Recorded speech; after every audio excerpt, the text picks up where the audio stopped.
so much for having us. First, kind of just tell me a little bit about where you were in your career in December of 1989. In December of 1989, I was the executive director of the Chatham-Savannah Youth Futures Authority. I left the city council. I was on the city council until 1998 when I resigned to take that position, which was a new agency in town, and I became the founding director. Robert and Floyd Adams and I were elected to the city council in 1982. We took office in 1983. And we were very close because the three of us set out on a little mission. In those days, the mayor would put together a slate of officers, and he would choose who would run for the various districts. Well, we were determined that we were going to kind of break that up. And so Floyd Adams and Robbie Robinson and I got together and said, well, we will run, Floyd ran in the 1st district against an incumbent. I ran in the 2nd district against an incumbent. And Robert ran in a newly created 5th district, which was the result of reapportionment in 1980. And we were successful in bucking what had been a tradition in terms of how people got elected to city council. So this was obviously post-civil rights times, but what was it like in Savannah back then? Still, I would assume there was a lot of work to be done, and people like yourself and Mr. Robinson were really at the front of that movement. Well, you have to remember that in those days, the Democratic Party was the predominant party at that time. And although blacks had been supporting the Democratic Party, it wasn't really paying off as it should be paying off. And so we felt that being on the city council would give us some leverage to talk about more street paving, more street lighting, more recreation in the African American communities. There was a lot of work still to be done in terms of what we would call an equity agenda, bringing the black community up to par with the other neighborhoods in the community. And that's what we wanted, and that's why we ran. Talk about your work with Robbie during the civil rights movement in Savannah. Yeah, Robert was the local attorney for the NAACP after Attorney Eugene Gaston became a judge. And I think that is why Robert was targeted by Moody. Moody had a grudge, I guess, against black people, as well as he had a grudge against federal officials. And so it was just so shocking. When I heard about it that afternoon, at first I thought somebody was playing a cruel joke. You know, when I got the call, they said, Robert has just been hurt by a bomb. I said, a bomb? You know, I mean, you just don't think about things like that. And so, sure enough, he was blown away. He opened a bomb in his law office, which was on Abercorn Street between Henry and Anderson.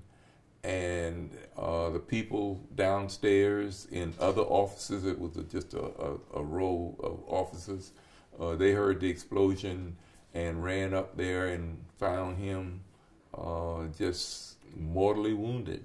And you can imagine bending over a desk and opening up a bomb, a pipe bomb, and just, I guess there was just no way that he was going to survive that. Had he survived, he would have been just handicapped for the rest of his life. One thing I've gathered just from hearing people talk about it, whether it be people at the Boys and Girls Club where I'm on the board and I volunteer, or people in the newsroom, the few people left that do remember it, is that the community really just rocked the whole community. There was black people, white people, yes, politicians of different parties, and yes, I don't know if that's something you would see very often in today's climate. Why was this such a kind of unifying tragedy? Because of the inhumaneness of it. To just imagine someone who didn't know Robert sending him a bomb and killing him in that way just shocked the humanity of people. And basically, Americans, you know, we have our differences, but in times of crisis like that, we tend to come together. And it was just so shocking that race wasn't an issue, party wasn't an issue. All of the things that continued to divide us just was not an issue at that time.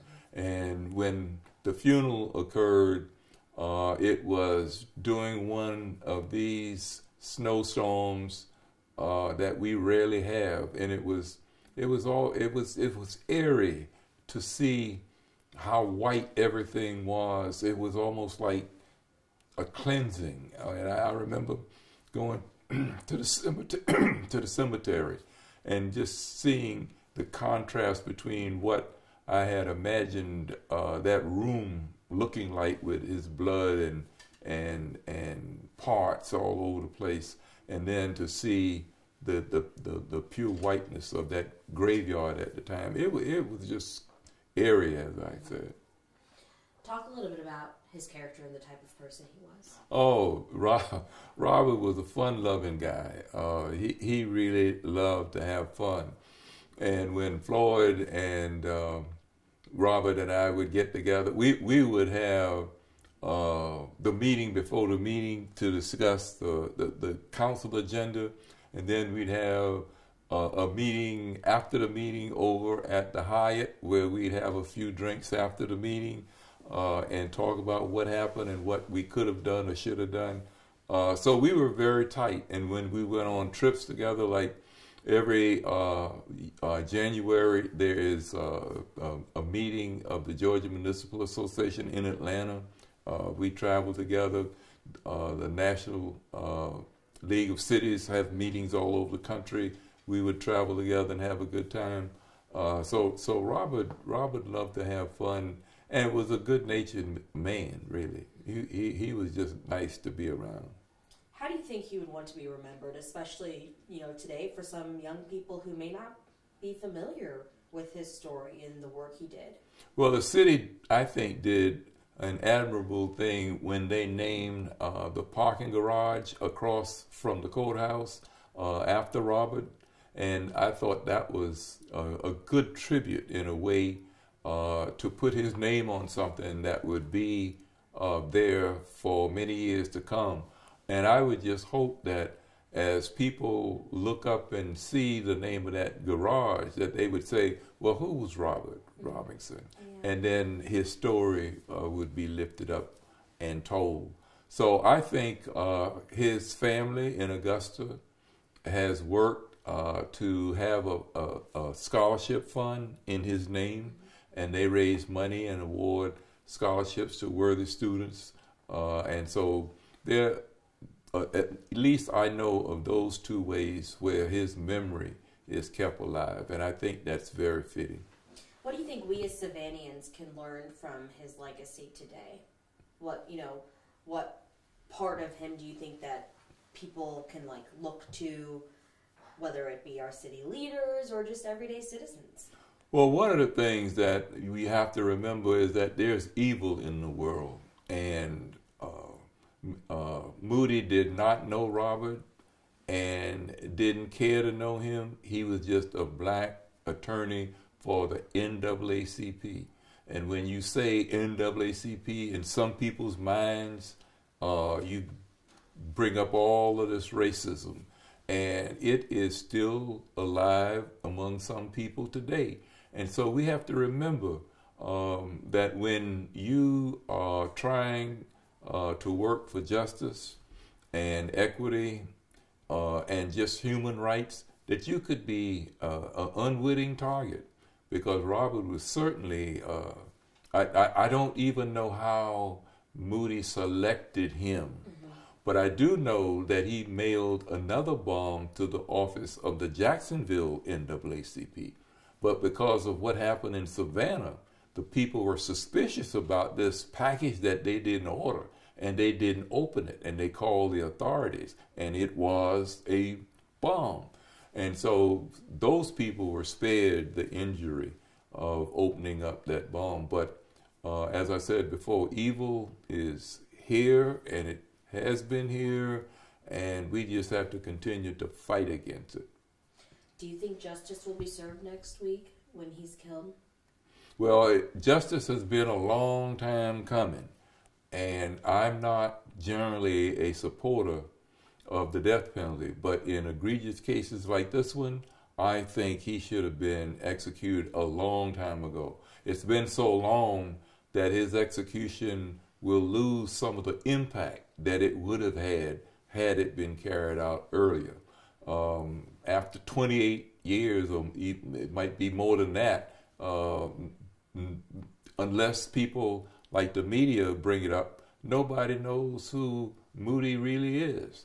Yeah. And so I will have mixed feelings on that day. I will be sorry that the judge, Vance in Alabama, and Robert had to pay the ultimate price, but I will certainly be happy to see that perpetrator finally meet his maker. Great. Because I don't like ending on negative questions like that. I understand. Why were you proud to call him your friend? That'll be my last question. I was proud to call him my friend because he was a good servant leader. He was working through his law practice to address things that needed to be addressed in the community on behalf of his clients, and he was working in the civil rights arena to make things better for society in general and African Americans in particular. So I was very proud to be his friend and to continue to call him my friend.